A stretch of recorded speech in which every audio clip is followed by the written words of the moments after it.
అసలు ఈ UB beer company యొక్క మార్కెట్ షేర్ సుమారుగా 69% అంటే ఆల్మోస్ట్ 70%, ఆల్మోస్ట్ 70% మార్కెట్ షేర్ ఉంది. అంటే ప్రజలకు అలవాటైంది కాబట్టి, ఇంకో మాట చెప్పాలంటే ఇంగ్లీష్ అంటే మోనోపల్లి అంటాం, తెలుగు చెప్పాలంటే గుత్తాధిపత్యం అంటాం. సో ఈ విధంగా రేట్లు పెంచమని డిమాండ్ చేస్తూ ఉన్నారు. దీనికి ప్రభుత్వం వాళ్ళు అడిగిన ప్రకారం చెయ్యని కారణంగా ఈ యొక్క బీరును సప్లైని బంద్ చేసే కారణం చేస్తూ ఉన్నారు. ఇది ఎట్లాగూ కమిటీ పరిధిలో ఉంది కాబట్టి ఆ కమిటీ రిపోర్ట్ రాగానే ఏం చేయాలనేది ప్రభుత్వం పైన భారం పడకుండా వాళ్ళు అడిగిన ప్రకారం కాకుండా చేసే కార్యక్రమం చేయడం జరుగుతుంది.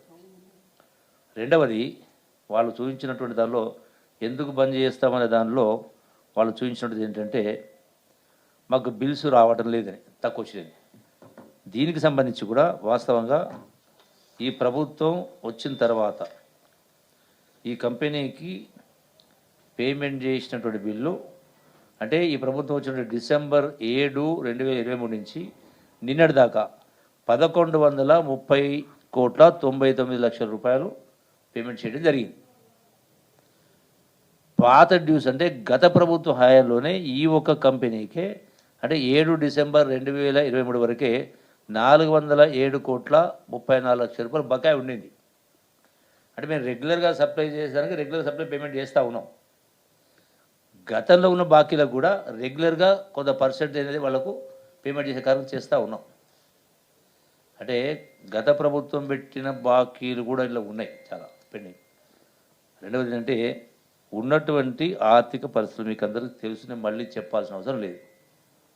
గత ప్రభుత్వం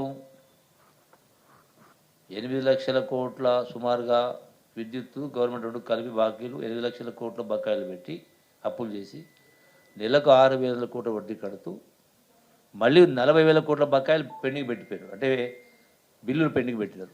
దానిలో ఇది కూడా ఈ యొక్క ఎక్సైజ్ డిపార్ట్మెంట్ సంబంధించి కూడా సుమారుగా 2,500 కోట్ల పైచిలుకు గత ప్రభుత్వంలో బకాయి పెట్టిపోయింది.